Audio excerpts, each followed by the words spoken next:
Hello, boils and ghouls. My name is Ashley, and this week I watched Lisa Frankenstein. I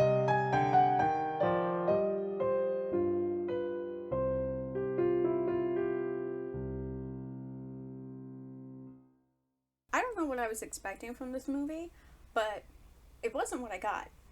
And I'm glad for that, because I freaking love this movie. Like, when I tell you I love this movie, I cannot express to you enough how this is now my new favorite movie. It is very high up on my list of favorite movies. Also, do you love my cup? It felt very appropriate, and it also kind of makes me feel like Grandmama from the Addams Family, you know? Like when they go to Debbie's and she curses her. Anyway, this is a comedy horror movie that leans very much into the comedy.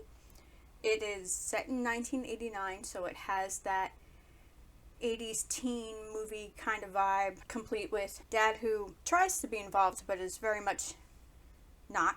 You know, like the world could be ending in front of him and he wouldn't notice. He would just turn the page in his newspaper. That's Lisa's dad. I have watched this movie now 4 times, and I'll probably watch it again. In fact, the other day I was altering somebody's wedding dress while watching this, and then it started storming, and it felt very on brand for this movie. This movie is not an exact retelling of Frankenstein. It just has elements of Frankenstein, like a reanimated corpse, the reattachment of limbs, lightning, or electricity, because in this case it is a janky tanning bed. But Lisa's last name is not Frankenstein, it's Swallows, and we see on part of his tombstone, because it's broken on either end, the letters E-I-N. So perhaps in this case, the creature, since they don't give him a name and the credits call him the creature, that is what I'll be referring to him as. You know, in this case, maybe he is Frankenstein.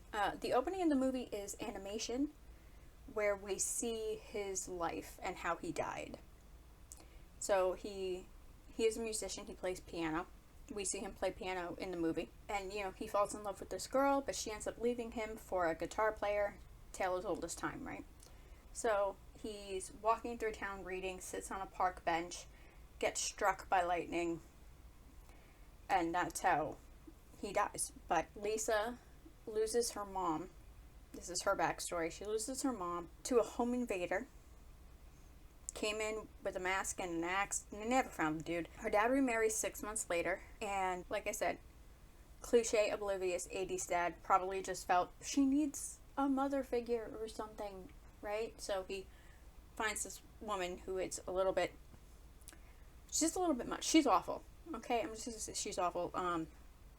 In fact, she is referred to as a bitch one time in the movie. She's high-strung. She seems miserable to be around, and honestly, she probably strong-armed Dale into this marriage. I wouldn't be surprised. She's got a stepsister named Taffy, who's actually pretty okay. A little bit peppy, but she's a cheerleader, so you expect it. She's the only person in that family that seems to consider Lisa in any sort of, like, meaningful way. Like, Lisa, it's alluded that she doesn't eat meat. They get pizza, there's meat all over it, and Taffy says, well, I told her to get a veggie one for you, but she had a coupon. So she at least puts some thought and consideration out there, where I feel the stepmom is blatantly going out of her way to make life miserable for Lisa. But at least she's got Taffy. Taffy tries to include her, right? Help her feel comfortable at her new school, and, you know, tries to bond with her like a friend or a sister, and says to her, do you have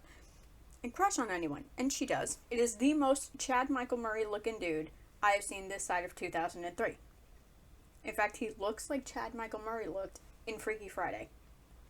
Just to give you a point of reference. She spends a whole movie trying to win this Michael guy over, right? She already likes a lot of the same things as him, and, you know, thinks they would get along really well and whatever. Turns out, no, he sucks. Only he can like cool things. He's one of those people where you can't like the things that he likes. He doesn't want his girlfriend to like the things that he likes. He wants to be the cool one. And he needs polarity in a relationship, or whatever nonsense he says. Got to a point where I just tuned him out.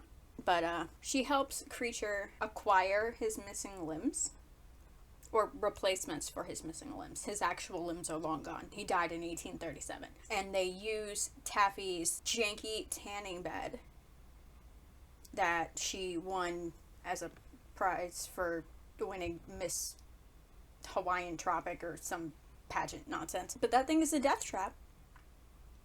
Because it electrocutes people. Works for Creature. They put him in it, jumpstarts whatever limb they reattach, and he, for some reason, looks less dead every single time. He starts off gross, kind of blue, green, nasty, and gets more alive looking as we go on. It's amazing. But honestly, I'm not mad about it. The less gross corpse looking he is, the better. So, Taffy, trying to include Lisa and make her part of the school community, drags her to a party. Last minute, she's like, maybe I don't want to go. Probably shouldn't have went because she made the number one bad thing that you shouldn't do mistake. She drank out of somebody else's cup.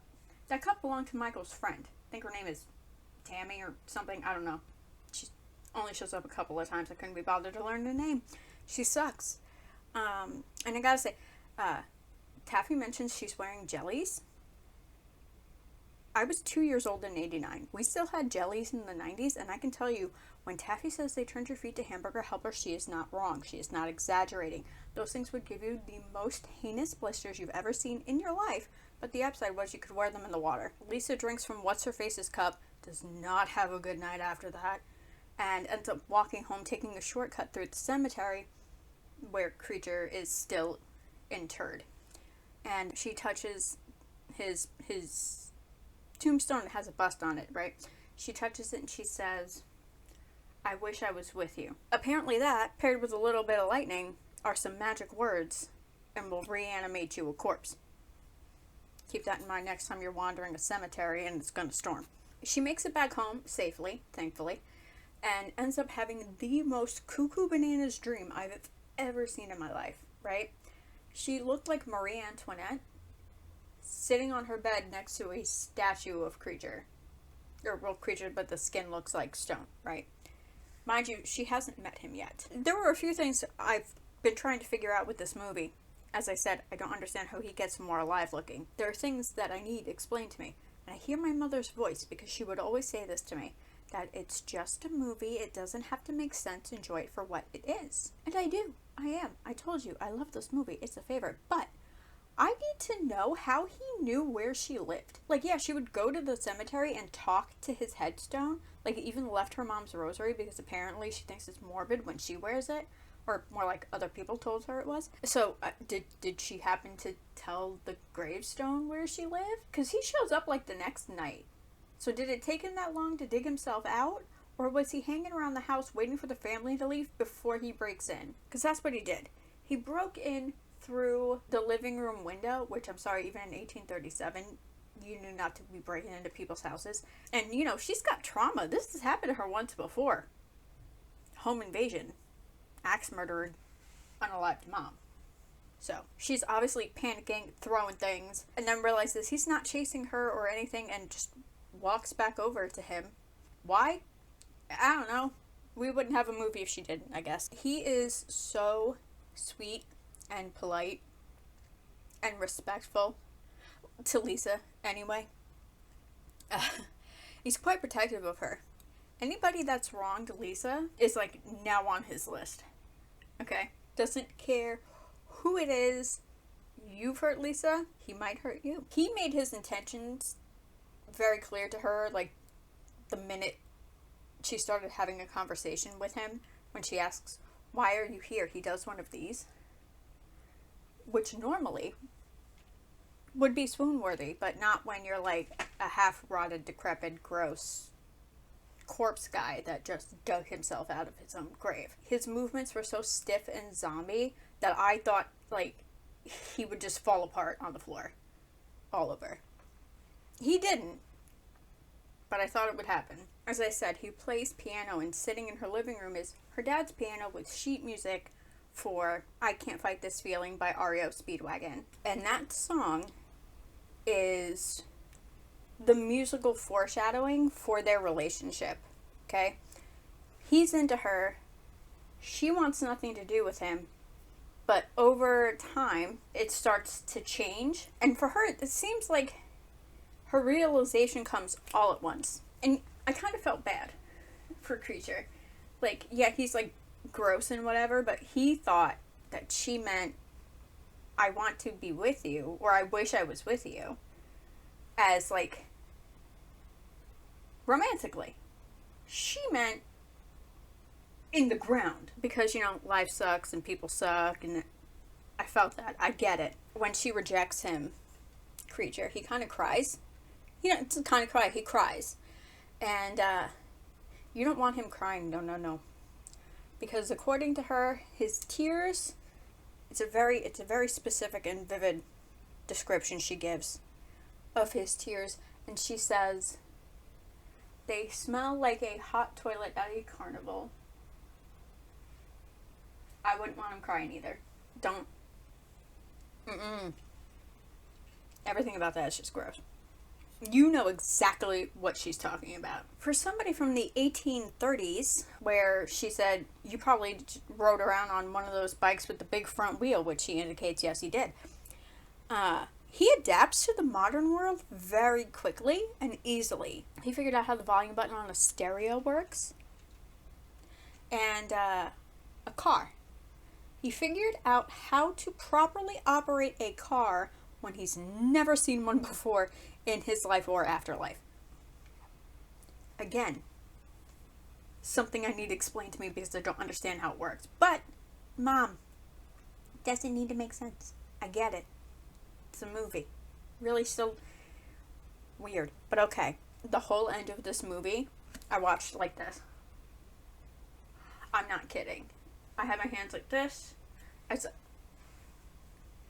It was all over the place. I didn't know what was going to happen. I teared up at the end of this movie. I almost cried. He needs new limbs, and they need to acquire said limbs from perhaps the people Creature feels has wronged Lisa. So it becomes apparent that people are missing, and Lisa gets called down to the principal's office and is questioned. There's a couple of cops there because missing person, right? And they're like, oh, well, so-and-so was seen with a girl matching your description that's got a weird walk. I did not notice she had a weird walk. I think it develops as the movie went on, but I didn't notice it until it was brought to my attention. She walks, like, with her hands behind her, and the fingers are kind of splayed wide, like a little, like, Edward Scissorhandsy. Like, he walks in front of him kind of like this. She does that in the back. It's kind of like if Edward did the Naruto run. That's what it's like. Okay? So, it is weird. And I don't know exactly when she starts doing it, but she does. People are starting to realize that others are missing. Lisa's been questioned. She knows they're suspicious of her, so they're running out of time. She makes one last-ditch attempt to win over Michael, who wants no part of her. Not interested in her at all. So that falls through. Creature harvests his final missing piece, and Lisa realizes that Creature loves her. And I guess decides that she loves him too, all of a sudden. And they have their own little wedding. Like, it's very sweet, and I love it. And I love that, they're together happily ever after, whatever. Happily undead after, I guess. They have their own little wedding, like, in her room. And it's so cute, because they don't have rings, but they exchange peach rings. And peach rings are my favorite. They're the only gummy candy that I like. After that, to avoid being caught, because she explains to Creature, if she gets caught, she's most likely getting the electric chair. And then says to him, that's like a tanning bed, but for criminals. Because he doesn't know what that is. She brings Creature out to the garage the tanning bed is in. And she climbs in it and tells him to set it to max bronze, knowing what is going to happen. Because, like I said, this thing is janky and does not operate properly. He closes her in it, he turns it on, he sits in a lawn chair and pulls out a note that she gave him that says, death is temporary, I'll love you forever. And I'm telling you, I teared up. It touched my cold, dead heart a little bit.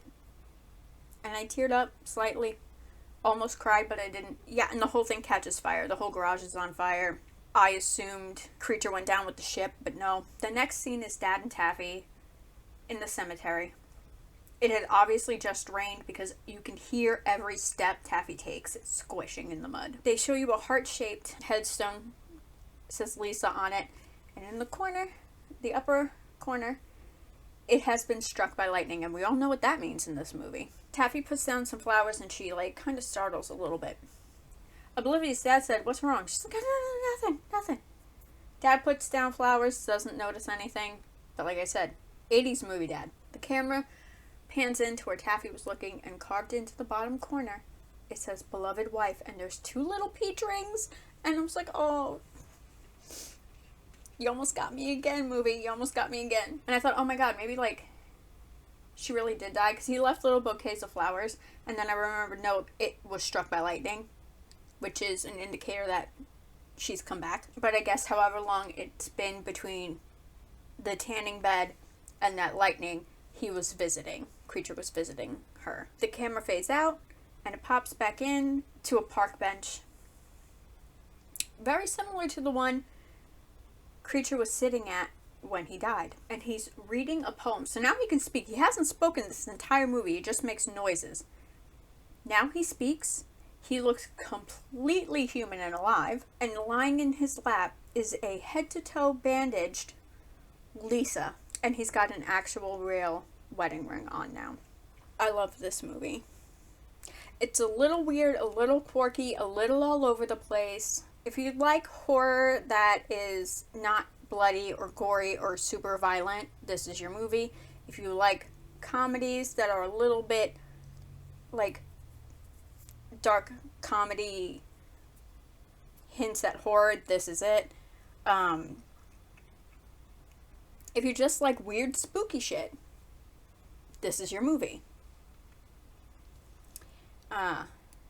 So yeah, I loved it. I hope you love it. If you haven't watched it, it's on Peacock. I highly recommend. And that's it for this video. Please feel free to subscribe, click like if you feel like it. If you want to recommend something for me to watch, you can do so in the comments down below. And I will see you next time. Be excellent to each other. Bye. Oh, also, they never found that person that unalived Lisa's mom, and nobody seems concerned about it. Dude's just wandering the streets still. I don't know. Anyway, bye.